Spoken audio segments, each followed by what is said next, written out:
Estimadas alumnos, alumnas, como quieran llamarse, vamos a hacer voy a hacerle este pequeño video, que se lo voy a tener que partir en dos o tres partes para desarrollar el texto. Estamos con Cuerpos que Importan de Judith Butler, pensadora y representante del feminismo, nacida en Estados Unidos en 1956, todavía está viva, y vamos a analizar algunas de las categorías principales. Van a ver que algunas cosas ya las vimos, no quiero ser reiterativo, pero por ahí sé que varios no estuvieron en algunos encuentros. Bueno, vayan viendo cada uno lo que pudo ver y qué no, y en función de eso lo vamos avanzando. Categoría central de Butler, la categoría de performatividad. Vamos a ver de qué trata, lo voy a avanzar ahora para que no haya misterio porque lo menciona ya desde el comienzo. La performatividad del discurso tiene que ver con con un poder que tiene el discurso de crear realidad, vamos a ver en qué sentido, y que ese poder, que también es un poder normativo porque genera normatividad y construye a los cuerpos sobre los cuales aplica esa normatividad, vamos a desarrollarlo ahora. Esa performatividad se caracteriza por la repetición del discurso, digamos. Es decir, no es que algo se crea de una vez y para siempre por un acto de habla que se denuncia de una vez y para siempre. Eso no ocurre. De hecho, el poder de de la construcción del género y del heteronormativismo tiene que ver con la performatividad del discurso, con la recurrencia, con la repetición del discurso que fija la realidad, la fija y la construye como tal. La realidad de los cuerpos, ¿no? Y en este caso de la subjetividad. Vamos a ver qué nos dice Butler al respecto. Vamos a hacer un poquito de lectura y análisis. Se pregunta Butler, ¿hay algún modo de vincular, voy a agrandarlo un poquito, ¿hay algún modo de vincular la cuestión,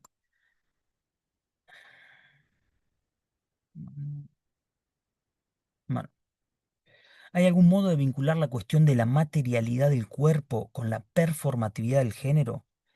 ¿Y qué lugar ocupa la categoría del sexo en semejante relación? Consideremos primero que la diferencia sexual se invoca frecuentemente como una cuestión de diferencias materiales. ¿Qué está diciendo acá? La diferencia entre hombre y mujer suele remitirse a una mera diferencia material, ¿no? Que en última instancia termina siendo una referencia a la genitalidad, a la materialidad de los genitales. O sea, pene-vagina, básicamente, ¿no? Entonces, Butler comienza diciendo que hay que considerar primero que la diferencia sexual se invoca, o sea, no es la tesis de ella, sino que se invoca frecuentemente como una cuestión de diferencias materiales. Diferencia sexual, diferencia material. Em, Sin embargo, la diferencia sexual nunca es sencillamente una función de diferencias materiales, que no esté de algún modo marcada y formada por las prácticas discursivas. Esto ya pone en juego la categoría de performatividad del discurso en Butler. Además, afirmar que las diferencias sexuales son indisociables de las demarcaciones discursivas no es lo mismo que decir que el discurso causa la diferencia sexual. Esto fue analizado en las últimas dos clases y lo voy a mostrar en un cuadrito acá, que le hice un escaneo. Lo que dice Butler es que la relación entre la diferencia sexual y la diferencia material, que es lo que comúnmente asumimos en nuestra sociedad, una sociedad heteronormativa, básicamente que la materialidad de los cuerpos define la diferencia sexual, o sea, pene-vagina, no debe confundirse con la articulación entre la diferencia sexual y las prácticas discursivas. Y acá se pone en juego algo que Butler va a insistir en torno a la categoría de sexo. Dice, comúnmente hemos asumido que el género es una construcción sociohistórica cultural y que el sexo es lo dado. Y la tesis de Butler es que el sexo también es una construcción y que también depende de determinada normatividad, porque aplica la normatividad en la propia diferencia sexual. Y entonces acá Butler comienza por diferenciar la articulación entre la diferencia sexual, entendida como diferencia material, es lo que estamos acá, y por otro lado, la articulación entre la diferencia sexual y las prácticas discursivas. Y a esto le distingue, lo separa, vamos a ir a esta parte acá, vamos a marcarlo así, vamos a ver esta parte acá. Butler distingue, aquí, perdón, quiero marcarlo, vamos a hacer así.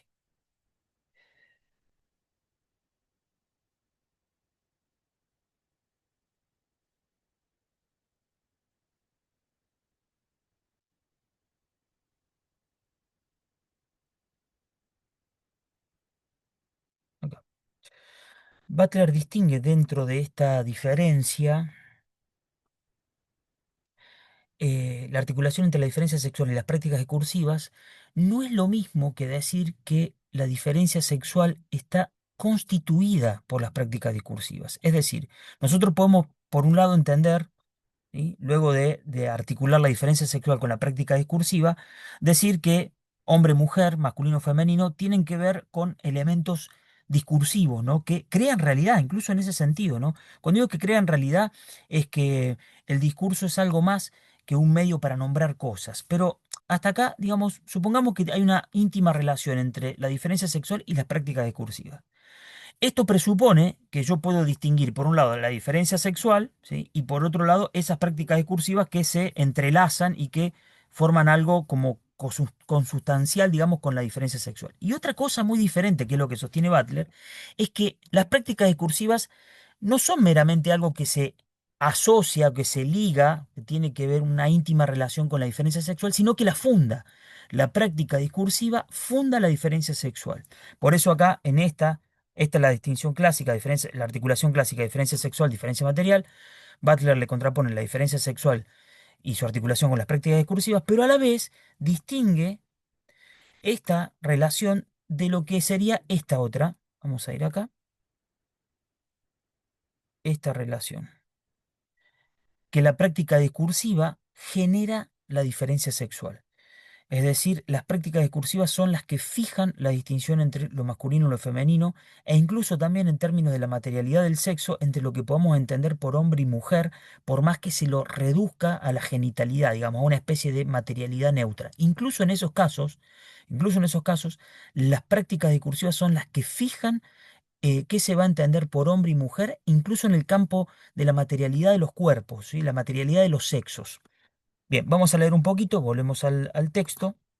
Dice Butler, sin embargo, la diferencia sexual nunca es sencillamente una función de diferencias materiales, que no esté de algún modo marcada y formada por las prácticas discursivas. Esto es la primera parte de la distinción. Además, afirmar que las diferencias sexuales son indisociables de las demarcaciones discursivas no es lo mismo que decir que el discurso causa la diferencia sexual. Esta es la tesis de Butler, ¿no? La categoría de sexo es, desde el comienzo, normativa. Vamos a ver qué dice acá. Es lo que Foucault llamó un ideal regulatorio. ¿Por qué dice que la categoría de sexo es desde el comienzo normativa? Porque cuando yo quiero desligar, ¿sí? La idea de hombre-mujer, incluso en una reducción biologicista, cuando yo digo hombre igual a pene, igual a materialización de ese cuerpo y materialización de ese sexo, o sea, cuando digo hombre-pene, esa reducción biologicista ya marca en Occidente una, una normatividad, una ley, digamos, o sea, no hay forma de entender el concepto de hombre, por más que se dé bajo esa reducción, que no esté atravesado en Occidente por toda una categorización en torno a lo que debe ser entendido como hombre. No existe algo así como una reducción hombre-pene y ahí muere todo y ahí termina, o mujer-vagina. O sea, cuando uno dice pene y lo liga a la categoría de hombre, uno está refiriéndose a un centro de poder. O sea, así se configuró la historia de Occidente.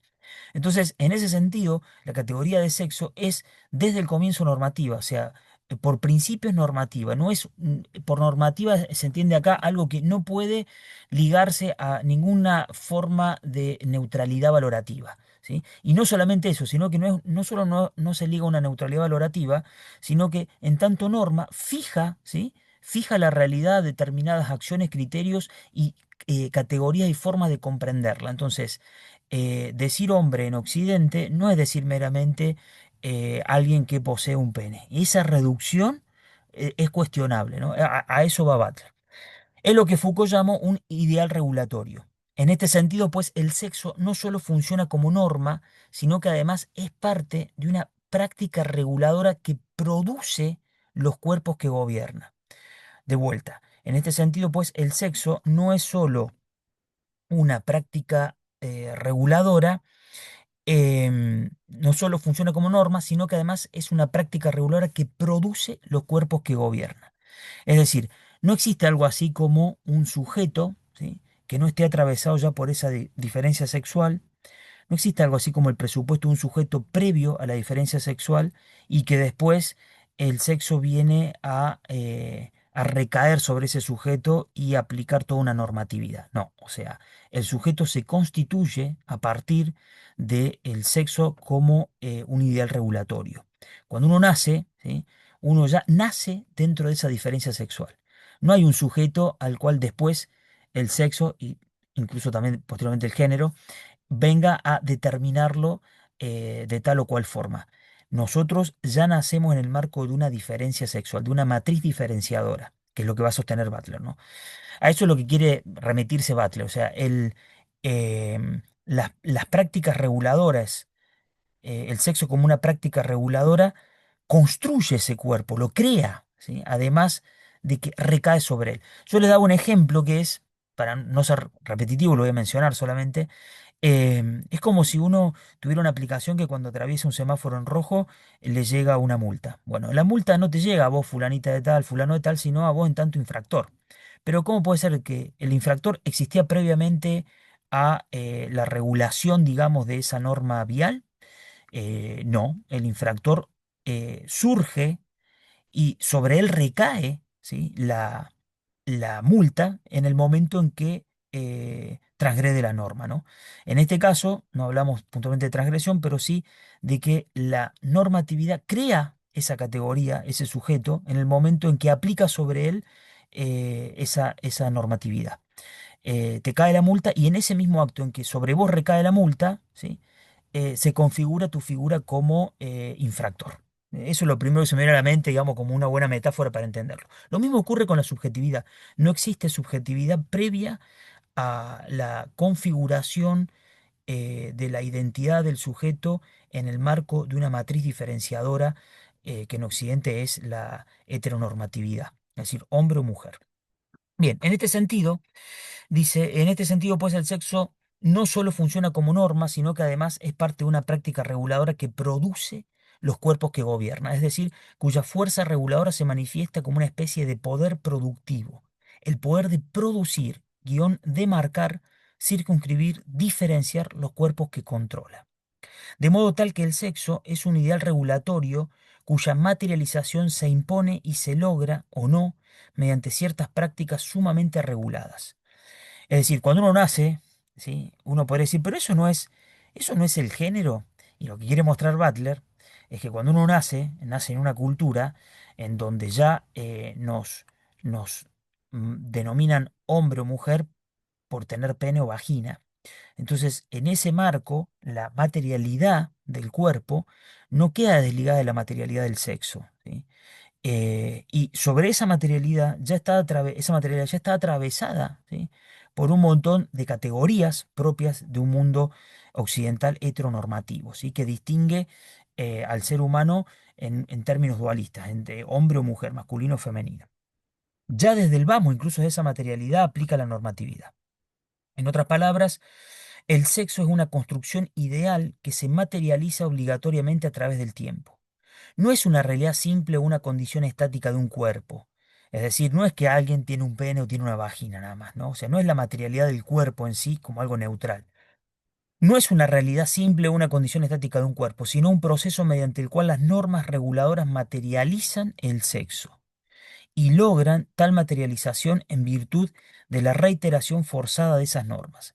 Otro ejemplo que se me ocurre, que lo charlamos, es qué significa ser mujer en Occidente y todas las categorías que la atraviesan. Por ejemplo, lo que significa ser mujer bella y femenina. Tiene que ver con, por ejemplo, los pies pequeños. Eso también existía en otras culturas, en Oriente, y para que veamos cómo hay una idealización del sexo, en el sentido de criterios que se materializan, porque de hecho aplica directamente a las niñas, se les ponía zapatos pequeños hasta que se les deformara el pie y hasta que eso básicamente se transfiriera, digamos, al ADN y tras generaciones, ¿sí?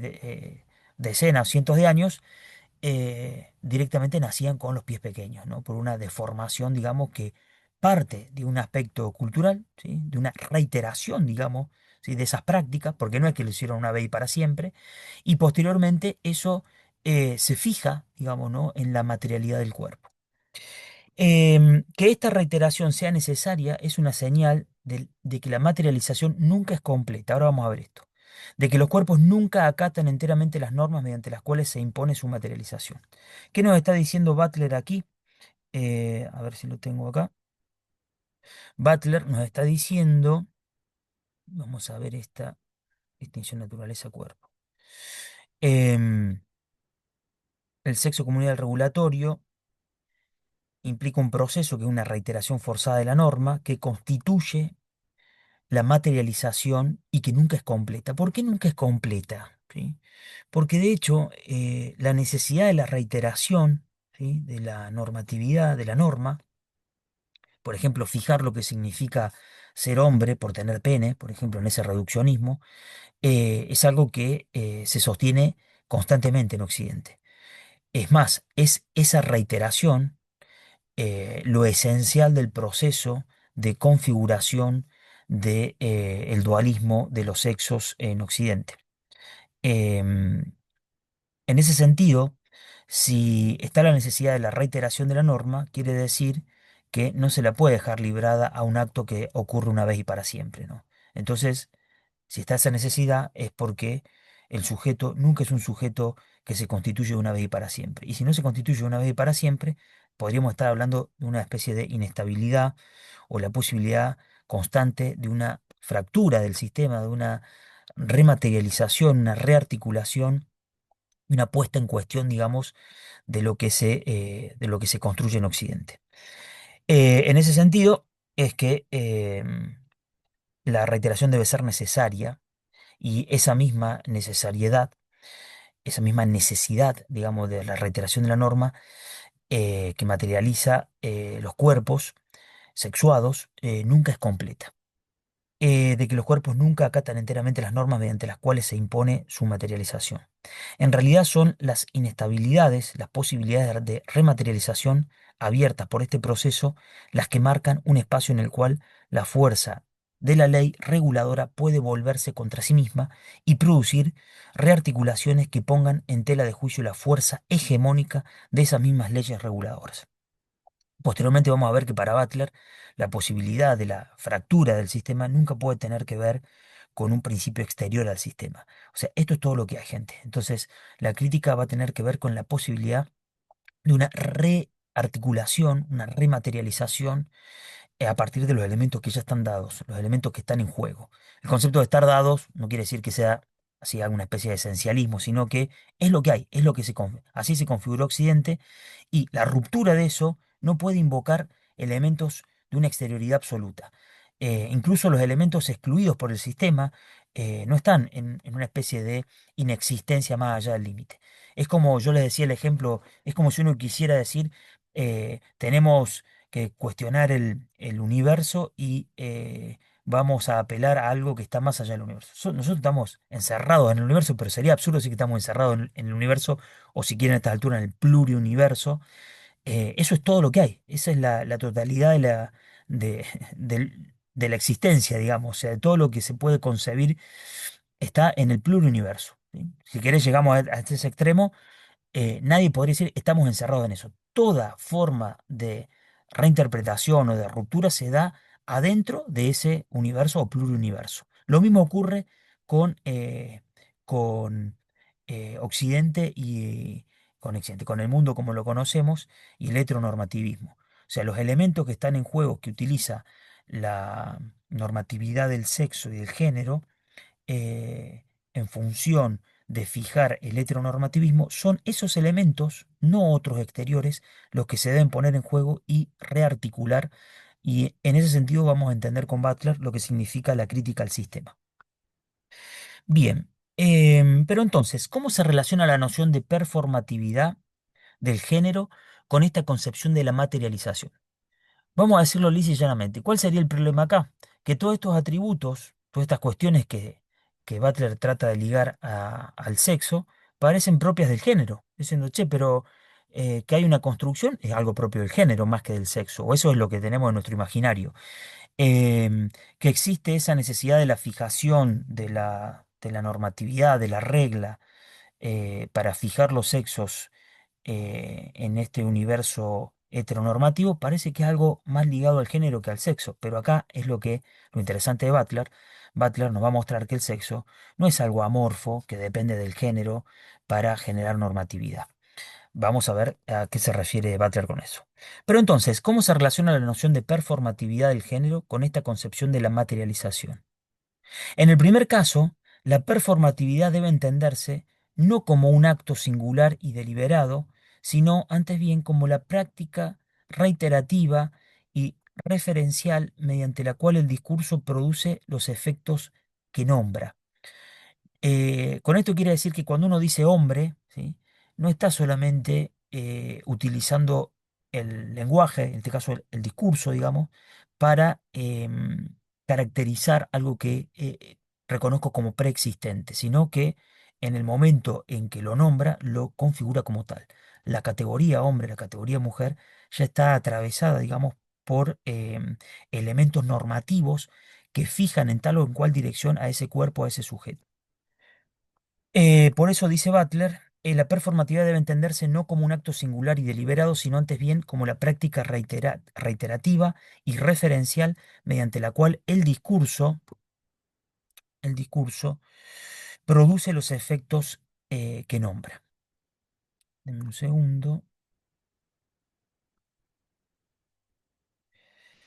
Lo que según espero quedará claramente manifiesto en lo que sigue es que las normas reguladoras del sexo obran de una manera performativa para constituir la materialidad de los cuerpos y más específicamente para materializar el sexo del cuerpo, para materializar la diferencia sexual en aras de consolidar el imperativo heterosexual. Miren, acá vamos a decir las cosas como parecen ser, ¿no? O sea, no como son, como parecen ser. Acá hay algo interesante, que es que Butler em, se refiere al sexo, ¿sí?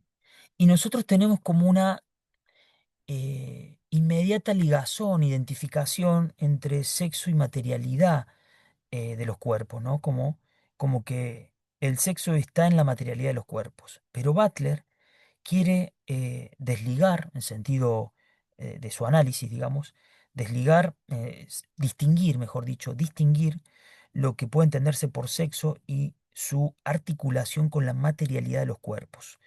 No existe materialidad de los cuerpos que no esté ya atravesada por la normatividad del sexo. El tema que uno podría pensar al respecto es qué diferencia hay entonces entre el sexo y el género, ¿no? Vamos a ver a qué se refiere Butler cuando trata de analizar esa dualidad que también se genera adentro del movimiento feminista entre sexo y género. Y lo que Butler va a querer decir básicamente es que tanto el sexo como el género forman parte de una construcción normativa. Vamos a ver eso un poquito más adelante. En este sentido, lo que constituye el carácter fijo del cuerpo, sus contornos, sus movimientos, será plenamente material. Pero la materialidad deberá reconcebirse como el efecto del poder, como el efecto más productivo del poder. Y no habrá modo de interpretar el género como una construcción cultural que se impone sobre la superficie de la materia, entendida o bien como el cuerpo o bien como su sexo dado. ¿Qué quiere decir Butler con esto? Que el sexo determina la materialidad del cuerpo, ¿sí? Un cuerpo que ya siempre es sexuado, y el género se liga más a esa construcción cultural, digamos, ¿no? Que en, en, en una primera línea de análisis parece que configura a ese cuerpo sexuado y le da como una dirección, digamos, y una clara definición de los patrones a los cuales responde. Butler lo que quiere decir es que eso ya está en el sexo mismo, ¿sí? Que la construcción de esos cuerpos ya está atravesada por un efecto de poder en el momento en que el sexo los configura en su materialidad. ¿Qué quiero decir con esto? Que Butler le quiere quitar el carácter de neutralidad al sexo. ¿Sí? No quiere decir eso es lo dado y necesitamos del género para que venga a determinar la orientación y todo el conjunto de categorías que en Occidente define lo que es lo masculino, lo femenino, hombre, mujer. Em, bien, dice Butler. Antes bien, Una vez que se entiende el sexo mismo en su normatividad, la materialidad del cuerpo ya no puede concebirse independientemente de la materialidad de esa norma reguladora. Yo diría que no hay distinción entre la materialidad del sexo y la materialidad del cuerpo, en el sentido de que no existe una materialidad del cuerpo neutral. Toda materialidad del cuerpo ya se encuentra atravesada por la normatividad del sexo. ¿Sí? Cuando yo digo varón, mujer, pene, vagina, yo estoy atravesando, o sea, más que no lo estoy atravesando yo, ya se encuentra atravesado, estoy refiriéndome a una materialidad que ya está atravesada por un efecto del poder. ¿Sí? No puedo decir hombre desde un punto de vista neutral, no puedo referirme a una mera materialidad del cuerpo que no esté ya sexuado.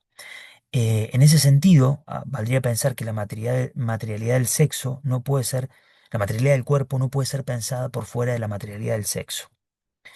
Básicamente, no quiero decir que son lo mismo porque se puede hacer una distinción analítica, pero es imposible pensar la materialidad de un cuerpo sin pensarlo en términos de materialidad de un sexo.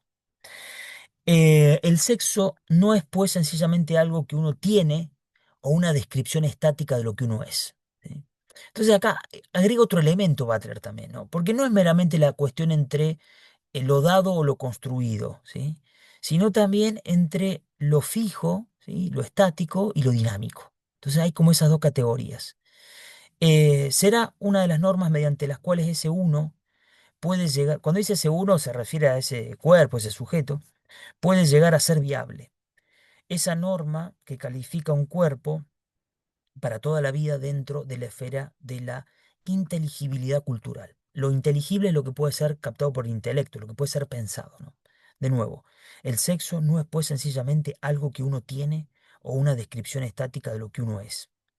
Será dos puntos, será más bien una de las normas mediante las cuales ese uno puede llegar a ser viable. Esa norma que califica un cuerpo para toda la vida dentro de la esfera de la inteligibilidad cultural. Las cuestiones que estarán en juego en tal reformulación de la materialidad de los cuerpos serán las siguientes.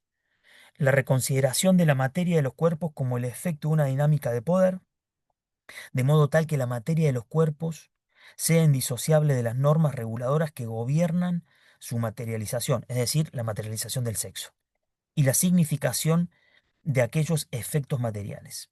Dos, la comprensión de la performatividad. De vuelta, en el trabajo yo les pido que definan qué entiende por performatividad Butler. Ya vimos que en dos oportunidades lo define claramente. La comprensión de la performatividad no como el acto mediante el cual un sujeto da vida a lo que nombra, sino antes bien como ese poder reiterativo del discurso para producir los fenómenos que regula e impone. Y acá hay algo interesante, porque lo que está diciendo no es que la performatividad del discurso menciona algo y eso se crea como tal, así como una especie de, no sé, de película de Hollywood de ciencia ficción, sino también que la construcción, ¿sí? La producción de esos fenómenos, digamos, y de ese cuerpo sexuado que regula, se da en esa cuestión reiterativa, ¿sí? No es que en un momento surge, ¿sí? Y a partir de ahí empieza a aplicar una norma sobre ese cuerpo sexuado, sino que el cuerpo sexuado es producto, ¿sí? De un ideal regulatorio en Occidente que lo fija como tal. Vos naces como varón, como mujer, inmediatamente esa materialidad del cuerpo y del sexo define un universo simbólico, ¿sí? Que va a direccionar a ese sujeto hacia una u otra dirección. Por supuesto, a eso se le suma después toda una construcción cultural. Ya está marcado por esa construcción cultural, pero lo que quiere mostrar Butler es que ya está en el sexo mismo.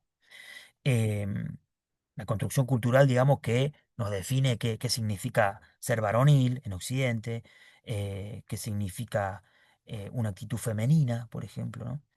Y tres, la construcción del sexo no ya como un dato corporal, dado sobre el cual se impone artificialmente la construcción del género, sino como una norma cultural que gobierna la materialización de los cuerpos.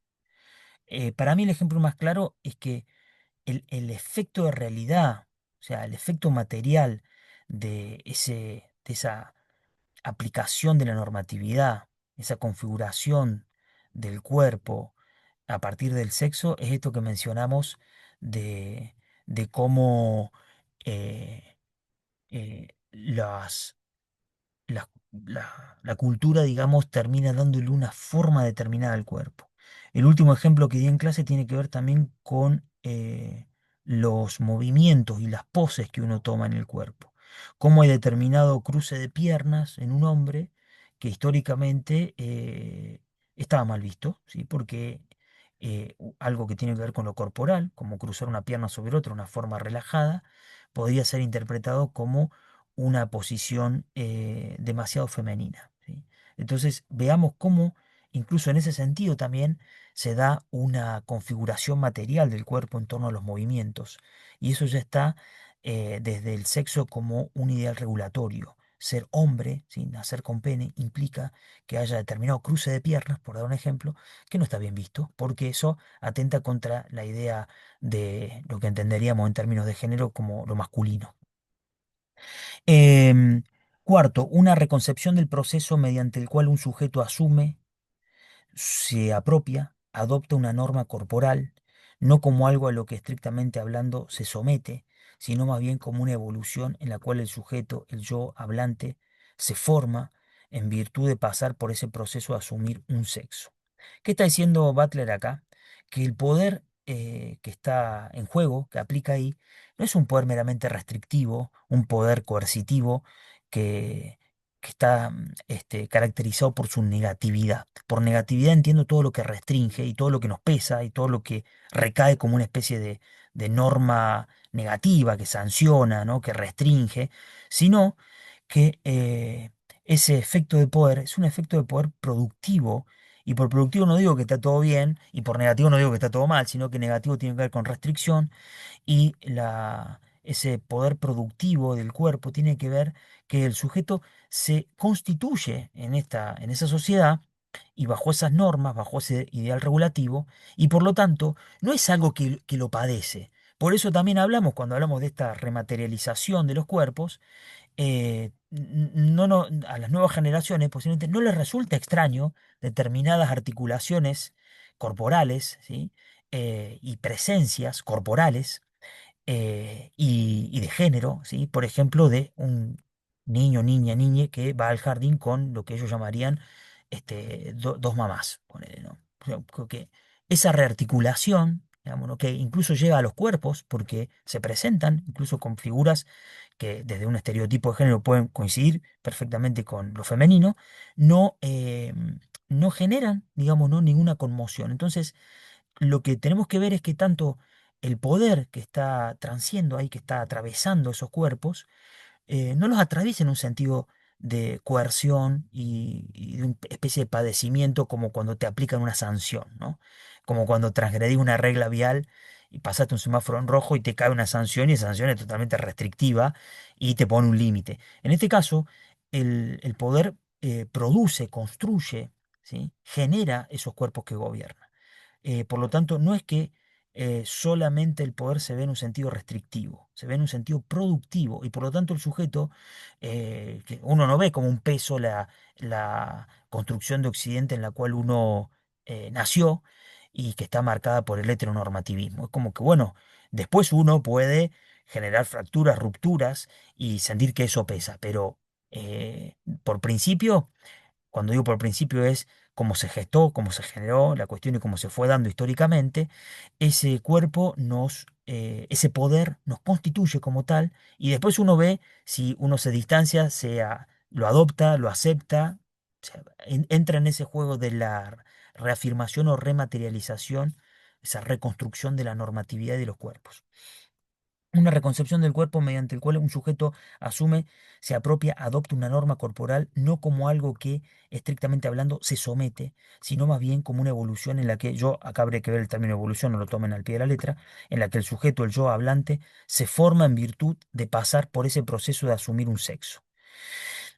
Y cinco, cuando acá dice proceso de asumir un sexo, no es que lo asume como una elección.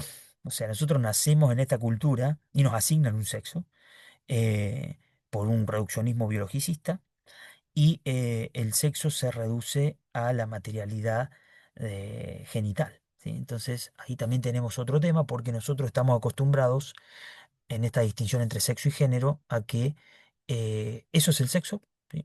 Esa reducción biologicista, y que forma parte de una especie de neutralidad que está a la espera de la cuestión del género para definirse como tal, como masculino o femenino. Y contra eso va Butler, ¿no? Dice, ya está en la mera, en el mero sexo, en la cuestión del sexo ya como un ideal regulatorio, toda esta construcción, y por eso uno asume sin elección un sexo. Cinco, una vinculación de este proceso de asumir un sexo con la cuestión de la identificación y con los medios discursivos que emplea el imperativo heterosexual para permitir ciertas identificaciones sexuadas y excluir y repudiar otras. Esto vamos a analizarlo posteriormente cuando Butler se refiere, por ejemplo, a una exclusión que es necesaria, ¿sí?, para configurar el sistema como tal. Por ejemplo, la homosexualidad. Es una exclusión, pero que generada por el propio sistema, que el sistema mantiene ahí en los límites, ¿sí? Porque es lo que le permite generar un contraste. La identidad en un mundo heteronormativo se define tanto más por aquello que yo no soy, ¿sí?, que por aquella afirmación de lo que yo considero que sí soy. Una, una identificación por la vía negativa, digámoslo así, que para que eso exista debe estar sostenida por el propio sistema en los bordes del sistema, en los límites, ¿no? Como una exclusión que termina siendo más esencial que lo que el sistema considera. De vuelta, 5. Una vinculación de este proceso de asumir un sexo con la cuestión de la identificación y con los medios discursivos que emplea el imperativo heterosexual para permitir ciertas identificaciones sexuadas y excluir y repudiar otras. Esta, y esto es lo importante, esta matriz excluyente mediante la cual se forman los sujetos requiere pues la producción simultánea de una esfera de seres abyectos que están como arrojados y hacia afuera, de aquellos que no son sujetos. Vamos de vuelta. Esta matriz excluyente mediante la cual se forman los sujetos requiere pues la producción simultánea de una esfera de seres abyectos, de aquellos que no son sujetos, pero que forman el exterior constitutivo del campo de los sujetos. Lo abyecto designa aquí precisamente aquellas zonas invivibles, inhabitables de la vida social, que sin embargo están densamente pobladas por quienes no gozan de la jerarquía de los sujetos, pero cuya condición de vivir bajo el signo de lo invivible es necesaria para circunscribir la esfera de los sujetos. Esto que les comentaba recién. Esta zona de inhabitabilidad constituirá el límite que define el terreno del sujeto, constituirá ese sitio de identificaciones temidas contra las cuales y en virtud de las cuales el terreno, el sujeto, circunscribirá su propia pretensión a la autonomía y a la vida. En este sentido, pues, el sujeto se constituye a través de la fuerza de la exclusión y la abyección, una fuerza que produce un exterior constitutivo del sujeto. Voy a hacer una aclaración acá, miren, porque uno podría decir, che, pero no, pero pará, acá más que una exclusión que mantiene en los bordes a determinada construcción cultural de género y determinada configuración material del sexo, acá parece que lo está poniendo en un caso extremo de lo que existe y lo que no existe. No hay que perder de vista que para Butler no existe algo así como un sujeto a secas. Un sujeto está ya siempre constituido porque se gesta en el seno, digamos, ¿no?, de de un ideal regulatorio, del sexo como un ideal regulatorio, y de una materialización, ¿sí?, de ese ideal regulatorio en un contexto, por eso mismo, heteronormativo. Y entonces, hablar de sujeto en Butler no es hablar de un sujeto a secas, sino que es un sujeto ya siempre sexuado. En ese sentido, lo que no es sujeto, ¿sí?, es lo que es negado, ¿sí?, y lo que es negado también en su determinación sexual, en la materialidad de su cuerpo también. Es decir, los homosexuales están por fuera, tienen una categoría, sí, obviamente, pero es una categoría que después vamos a ver con Paul Preciado, algo hermoso que hace Paul Preciado, que es mostrar que es una exclusión a medias, necesaria, y que no genera ninguna ruptura al sistema, ¿sí? Es como, bueno, la homosexualidad es algo que está ahí, y que se discrimina, se excluye, y en esa exclusión se reafirma la propia identidad heterosexual. Lo que va a decir posteriormente Paul Preciado es que lo que nosotros debemos buscar es aquello que el sistema no puede ubicar en ningún casillero, ni siquiera en esos bordes, ¿no? Algo que sea realmente inconcebible para el sistema. Por eso tendré que revisar, vamos a ver en detalle si el concepto que utiliza Paul Preciado es el de desviación, pero toda desviación de la norma se configura en función de la norma, ¿sí? Entonces, dentro de todo es algo que está regulado por esa norma, ¿sí? Se lo mantiene como al margen. Y Butler y Paul Preciado quiere ir más allá, quiere ser transgresor de eso y mostrar todo aquello que transgrede la propia, incluso la propia exclusión del sistema, ¿sí? Del sistema heteronormativo. Bien, vamos a ir cerrando acá. Dice, aquellas zonas invivibles e inhabitables de la vida social que sin embargo están densamente pobladas por quienes no gozan de la jerarquía de los sujetos, pero cuya condición de vivir bajo el signo de lo invivible es necesaria para circunscribir la esfera de los sujetos. Esta zona de inhabitabilidad constituirá el límite que defina el terreno del sujeto. Constituirá ese sitio de identificaciones temidas contra las cuales, en virtud de las cuales, el terreno del sujeto circunscribirá su propia pretensión a la autonomía y a la vida.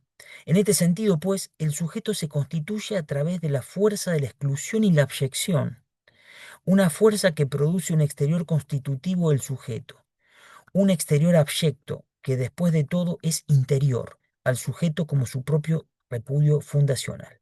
Vamos a marcar esto para que nos quede esto. ¿Pueden ver esto? Esta última parte es genial. Un exterior abyecto, un exterior que está expulsado, que después de todo es interior al sujeto como su propio repudio fundacional.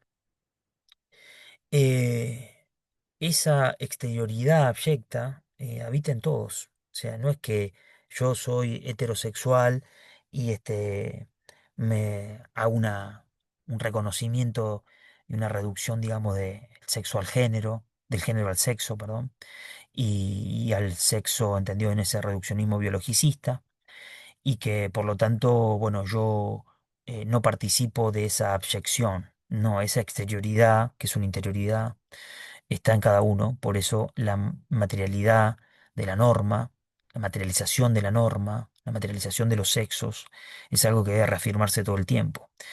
En términos muy simples, ¿no? La necesidad de controlar todo el tiempo los movimientos, los gestos, para el propio cuerpo, ¿no? La forma en que uno se expresa también, ahí entra en juego todo el género también, para poder revalidar a cada instante esa centralidad de lo heteronormativo y por lo tanto esa exterioridad que está siempre pujando no está en los otros que se identifican de otra forma, ¿sí? Que han sido relegados, está en todo, por eso la necesidad de la constante reafirmación de la norma es porque en todos está esa exterioridad constitutiva, ¿sí? Con la cual uno hace contraste todo el tiempo, ¿sí? O el sistema nos genera la necesidad de hacer un contraste, o esa posibilidad de ruptura para generar puentes, ligazones, asimilaciones con esa exterioridad entre comillas, ¿sí? Que está siempre en los bordes, está en todos. O sea, para evitar esa cuestión dualista de están los sujetos y los no sujetos. Ese no sujeto también está acá adentro, ¿sí? En cada uno de nosotros. La formación de un sujeto exige una identificación con el fantasma normativo del sexo. Esto es interesante. La formación de un sujeto exige una identificación con el fantasma normativo del sexo. Y esta identificación se da a través de un repudio que produce un campo de abyección, un repudio sin el cual el sujeto no puede emerger. Este es un repudio que crea la valencia de la abyección y su condición de espectro amenazador para el sujeto. Está siempre en uno eso, ¿no? El espectro del fantasma, ¿no? Que está siempre ahí presente.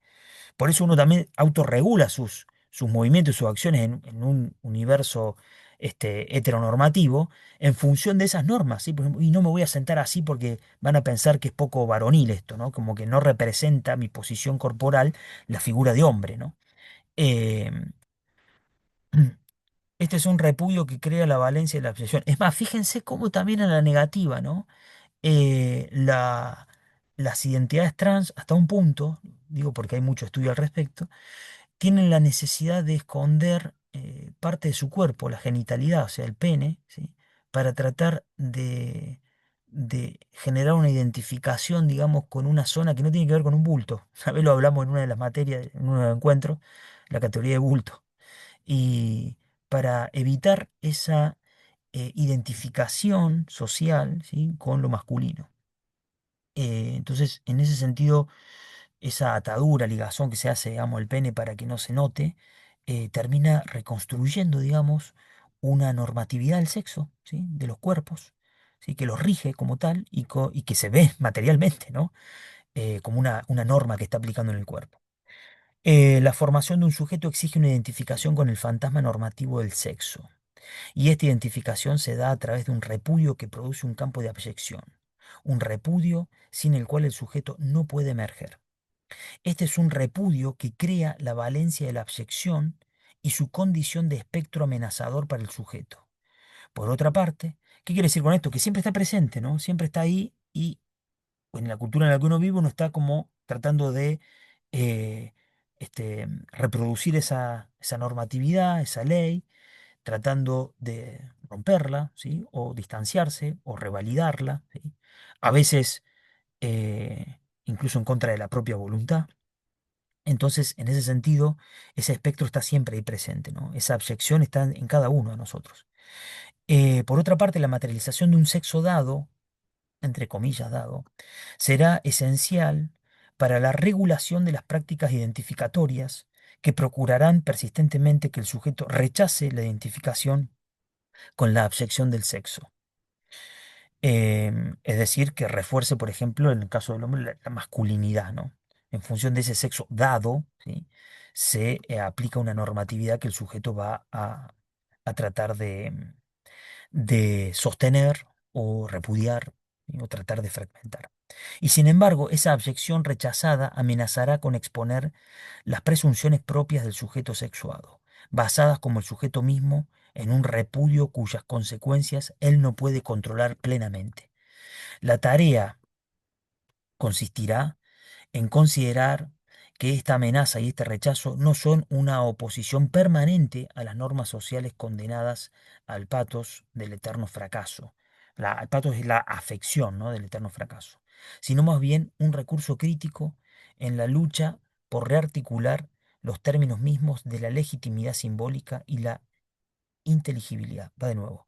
La tarea consistirá en considerar que esta amenaza y este rechazo no son una oposición permanente a las normas sociales condenadas al patos del eterno fracaso, sino más bien un recurso crítico en la lucha por rearticular los términos mismos de la legitimidad simbólica y la ilegitimidad. Eso va de nuevo con esta cuestión de que no hay identificación que no se dé también por una contraposición. Y en torno a eso se dan todas las rearticulaciones posibles, ¿no? Las reafirmaciones, los rechazos, las contraposiciones y las rearticulaciones adentro del propio sistema, ¿no? Heteronormativo, que se tratará de fracturar, de romper, y que el propio sistema asume o sea, más que asumir ese riesgo, no le queda otra. Es lo que hay, es lo que es. El propio sistema juega con eso, no hay forma, o sea, la propia amenaza del fantasma es su condición de posibilidad. No hay masculinidad sin el rechazo de todo aquello que se excluye de lo masculino, ¿sí? Y ese rechazo debe darse constantemente. En ese juego se corre el riesgo, no queda otra, no hay plan B, se corre el riesgo del propio sistema de que se pueda generar fracturas o microfracturas. Bueno, no hay otra, o sea, de un lado y de otro, ¿no? Son las reglas de juego. Finalmente, la movilización de las categorías de sexo dentro del discurso político se caracterizará, de algún modo, por las inestabilidades mismas que tales categorías efectivamente producen y rechazan. Aunque los discursos políticos que movilizan las categorías de identidad tienden a cultivar las identificaciones en favor de un objetivo político. De nuevo, aunque los discursos políticos que movilizan las categorías de identidad tienden a cultivar las identificaciones en favor de un objetivo político, puede ocurrir que la persistencia de la desidentificación sea igualmente esencial para la rearticulación de la competencia democrática. No importa esto. Va con relación a esto que comenté recién. En realidad es posible que tanto la política feminista como la política queer se movilicen precisamente a través de prácticas que destacan la desidentificación con aquellas normas reguladoras mediante las cuales se materializa la diferencia sexual. De nuevo, en realidad es posible que tanto la política feminista como la política queer se movilicen precisamente a través de prácticas que destacan la desidentificación con aquellas normas reguladoras mediante las cuales se materializa la diferencia sexual. Tales diferenciaciones colectivas pueden facilitar una reconceptualización de cuáles son los cuerpos que importan y qué cuerpos surgir, habrán de surgir aún como materia crítica de interés. Bueno, cerramos hasta acá esta parte y después grabaré otro video.